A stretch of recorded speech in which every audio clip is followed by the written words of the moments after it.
আমাদের সঙ্গে রয়েছেন রাজ্য শিক্ষামন্ত্রী ব্রাত্য বসু। ব্রাত্যদা, এই ঘটনা কেন ঘটতে হলো? একটা যাদবপুর বিশ্ববিদ্যালয়ের মধ্যে শিক্ষামন্ত্রীর এইভাবে হেনস্থার শিকার হতে হলো। যাদবপুরে এটা তো প্রথম নতুন কিছু নয়, এর আগেও অনেকবার ঘটেছে। আমার এই মুহূর্তের ক্যাবিনেট সহকর্মী বাবুল সুপ্রিয়, তিনি একবার যখন গেছিলেন যাদবপুরে, তার সঙ্গে এরকম করা হয়েছে। অনেকের সঙ্গেই যাদবপুরের এটা বারবার করা হয়েছে। যাদবপুরটা প্রায় একটা মুক্তাঞ্চলে পরিণত করতে যাওয়ার চেষ্টা করা হয়েছে। আমি কালকে পুরোটাই আমি ধৈর্য ধরে অপেক্ষা করেছিলাম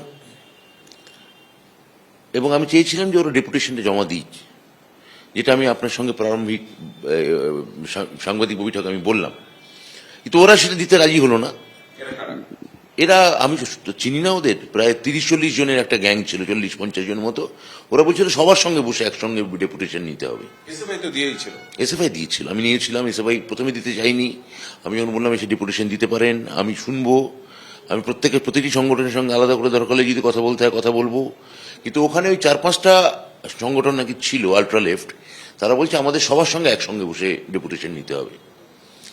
সেটা আমার পক্ষে সম্ভব ছিল না। 50 জনের সঙ্গে একটা প্রকাশ্য জায়গায় বসে ওখানে কোনো ডেপুটেশন দেওয়া হতো না, এটা হইচই হতো। আমি বিকাশ ভবনে আলাদা ডেট দিতে চাইলাম, ভিসিও বললেন যে ভিসি সেখানে থাকবেন এবং আলাদা ডেট করা যেতে পারে, আলাদা তারিখ।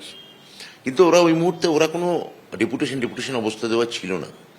ওরা একটা হুলিগানিজমই চাইছিল, ওরা একটা প্রভোগ করতে চাইছিল, হয়তো শারীরিকভাবে হেনস্থা করতে চাইছিল। এবং যেভাবে টানা অধ্যাপকদের মেরে গেছে, এতজন অধ্যাপক আহত হয়েছেন, সেটা খুব দুর্ভাগ্যজনক। মানে ছাত্র হয়ে অধ্যাপককে মারছে, এটা আমার গাড়িতে একটি ছাত্র আহত হয়েছে, সেটা দুঃখের, অবশ্যই দুঃখের। কিন্তু এতগুলো অধ্যাপককে শারীরিকভাবে হেনস্থা করা, সেটা কোন রুচি বা কোন সংস্কৃতি থেকে আসছে, এবং বিনা প্ররোচনায় তাদের মারতে শুরু করা হচ্ছে, এটা এটা এটা যাদবপুরে কি করে হতে পারছে? এটা আপনার প্রশ্ন সত্যি আমাকেও খুব মানে বিস্মিত, আপনার মতো আমিও বিস্মিত। এবং মানে আমি আমি আমি এটা নিয়ে আমি সত্যি কথা বলতে অসুবিধা হচ্ছে যে এইখানে তাহলে এই জায়গায় এসে এইখানকার ছাত্র সমাজের এক অংশ এই জায়গায় পৌঁছেছে। একটা বড় অংশ আছে আমার ধারণা যে কালকের ঘটনার পর থেকে তৃণমূল কংগ্রেসকেই, মমতা বন্দ্যোপাধ্যায়কেই সাপোর্ট করবেন, যারা কোনো রাজনীতি হয়তো করতে চান না, পড়াশোনাই করতে চান, ভালো ফল করতে চান। পড়ুয়াদের পক্ষেও এটা খুব বিপজ্জনক, যারা ওখানে নিয়মিত পড়াশোনা করতে চাইছেন।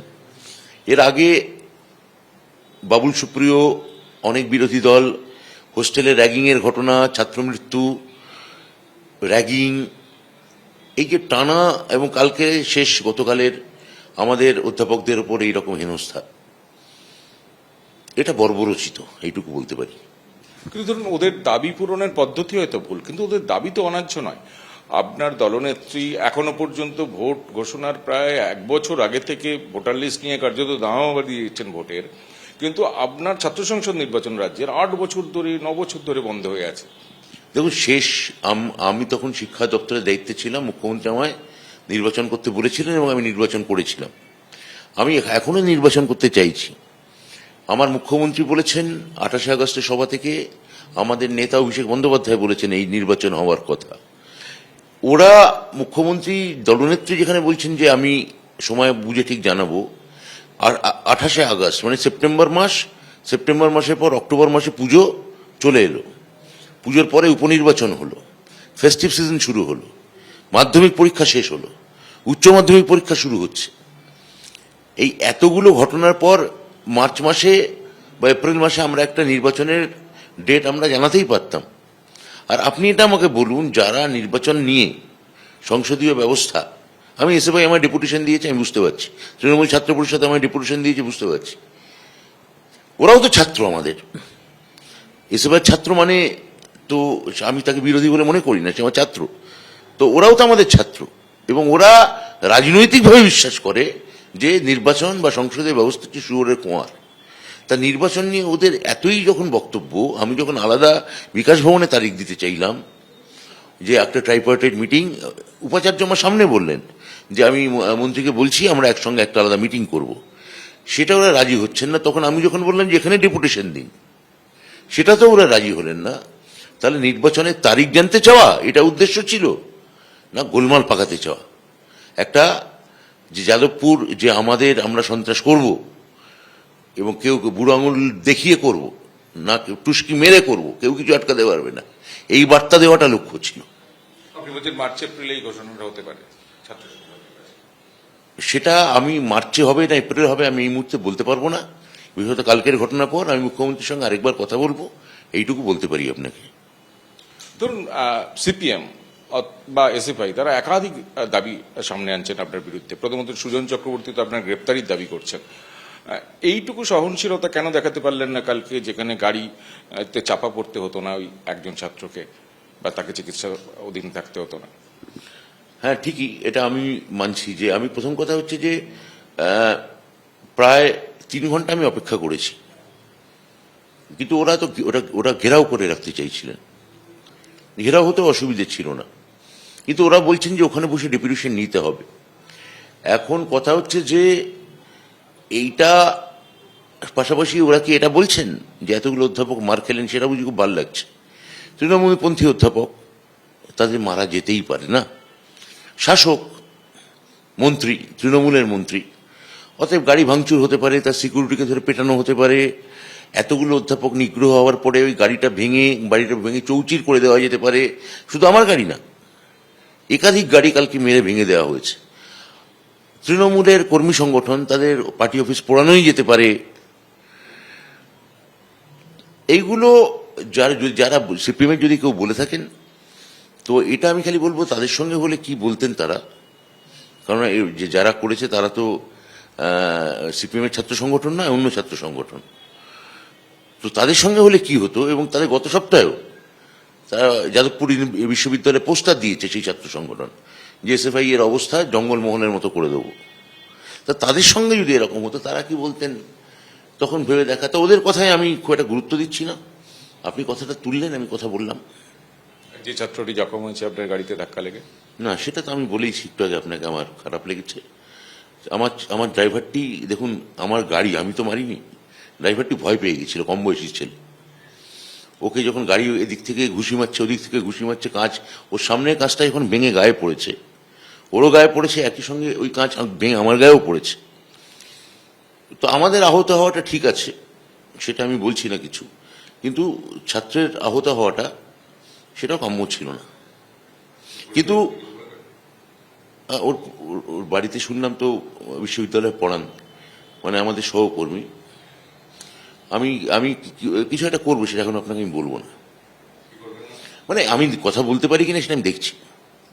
আপনি তো কালকে দেখাও করতে যেতে পারতেন, মানে যে জখম হয়েছে এই সমস্যা। উপাচার্য দেখা করতে গেছিলেন, উপাচার্যকে ওখানেও ধরে শারীরিক হেনস্থা করেছে। উপাচার্য সেই নিয়ে প্রেস বিবৃতি দিয়েছেন।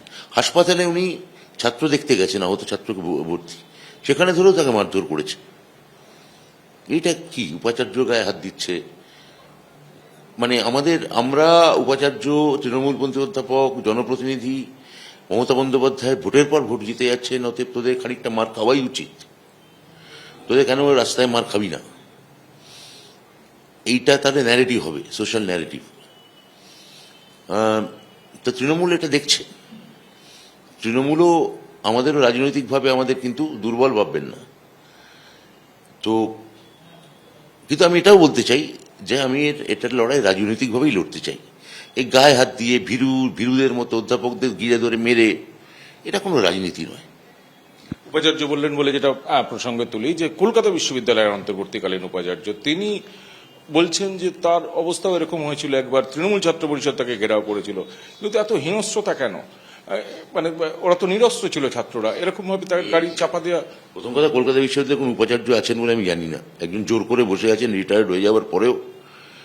এবার তিনি তার ব্যক্তিগত মতামত জানিয়েছেন। তার গাড়ি ধরে কখনো কেউ পাথর ছুঁড়ে ভেঙেও দেয়নি, বনেটে উঠে লাফালাফিও করেনি, জুতোও ছোড়েনি, গাড়ি ধরে এরকম মানে ধাক্কাধাক্কিও করেনি।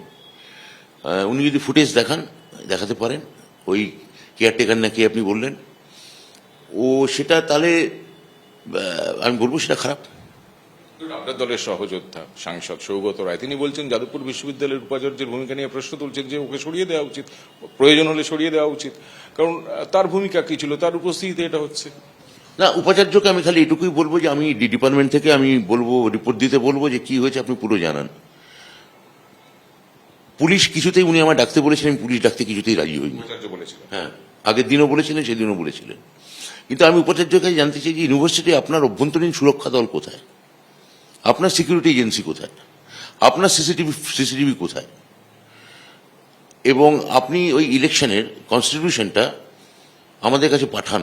ইলেকশন করলে যদি আমরা তো করবো, কিন্তু যাদবপুর ইলেকশন যে কনস্টিটিউন্সি যে বইটা আছে, যে কনস্টিটিউশনটা, যে সংবিধানটা আছে, ওইটা আমাকে দেখতে হবে। উপাচার্যকে নিয়ে আমার বলার কিছু নেই। উপাচার্য কালকে কার্যত দিশেহারা বোধ করছিলেন, উনিও কালকে অসহায় বোধ করছেন, এবং উনি কালকে শারীরিকভাবে প্রহিত হয়েছেন। ফলে সৌগত রায় যদি যেটা বলে থাকেন সেটা আমি বলছি না, উনিও কালকে যথেষ্ট বিপর্যস্ত ছিলেন। হ্যাঁ, উপাচার্য। আরেকটা বিষয়, আপনি এত কথা বলছেন, কালকেও বলেছেন, আজকেও বলছেন, কিন্তু দেখা যাচ্ছে তাৎপর্যপূর্ণভাবে আপনার পার্টি তৃণমূল কংগ্রেসের অফিসিয়াল ওয়েবসাইটে কিন্তু এর কোনো ব্যাখ্যা নেই। এমন এই প্রশ্ন তুলছেন সুজন চক্রবর্তী এবং অনেকেই, যে তৃণমূলের অফিসিয়াল ওয়েবসাইটে শিক্ষামন্ত্রী হেনস্থার শিকার হলেন, অথবা তার দল বাইরে এইভাবে মিছিল করলো একজন শীর্ষ নেতা বা দুজন শীর্ষ নেতার নেতৃত্বে, তার কোনো রিফ্লেকশন নেই। না, অফিসিয়াল ওয়েবসাইট পেজে কি লেখা হয়েছে বা কি যেন এক্স হ্যান্ডেলে কি লেখা হয়েছে সে আমি বলতে পারবো না। এটা সিপিএম এটা নিয়ে ভাবছে কেন? আমার সঙ্গে দলনেত্রী সবসময় যোগাযোগ আছে। দলনেত্রী আমি জানিয়েছি, পার্টি কালকে নিজে একটা এত বড় 7,000 মানুষের মিছিল করেছে, আগামী দিনে আমরা মিছিলের কর্মসূচি জানাবো। এখন এক্স হ্যান্ডেলে কি লেখা হলো বা না লেখা হলো সেটা নিয়ে আমার খুব বক্তব্য নেই। এটা নিশ্চয়ই কখনো আমার সঙ্গে সভাপতি সুব্রত বক্সির আজ সকালে কথা হয়েছে, উনি বললেন যে পার্টি পুরোটাই লক্ষ্য রাখছে, সময় মতো পার্টির দিক থেকে পুরোটাই জানাবে। অভিষেক বন্দ্যোপাধ্যায়কে জানিয়েছে? না, আমার সঙ্গে এখনো কথা হয়নি, আমি জানাবো ওকে।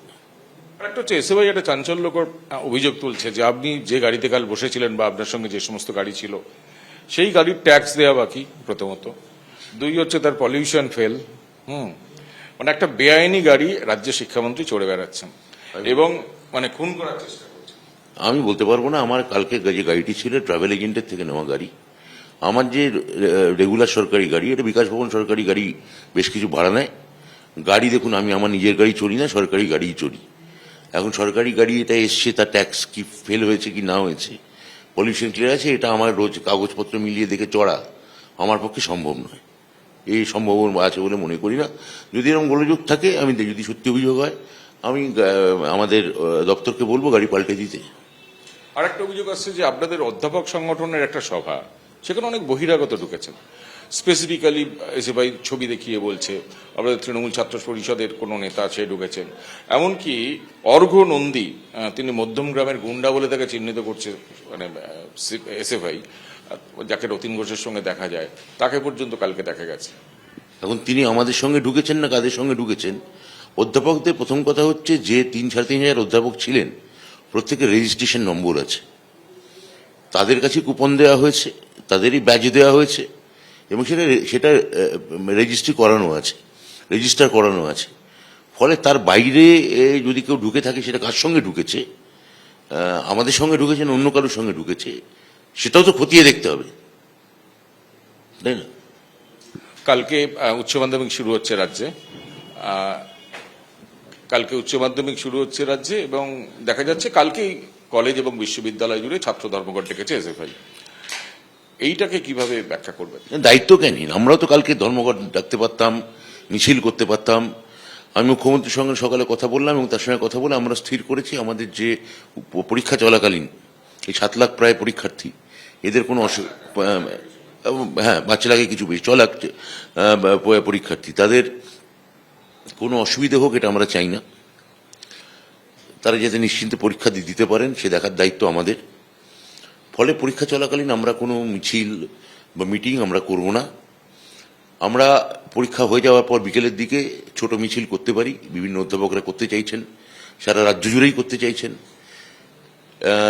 অশিক্ষক কর্মচারীরা করতে চাইছেন, শিক্ষক সংগঠনগুলো করতে চাইছেন, তারা হয়তো করবেন। কিন্তু সেন্ট্রাল মিছিল যেটা, অর্থাৎ যেটা পার্টি আমাকে সকালে আমার মন্ত্রী অরূপ বিশ্বাস বললেন যে পার্টি থেকে একটা যাদবপুর থেকে 8B বাস স্ট্যান্ড বা উল্টো মানে সরি যাদবপুর থানা থেকে 8B বাস স্ট্যান্ড ওখানে একটা মিছিল আমরা সেন্ট্রালি আমরা বিরাটভাবে করব এবং ওখানে মঞ্চ বেঁধে আমরা মিটিং করব যাদবপুর বিশ্ববিদ্যালয়ের উল্টো দিকে।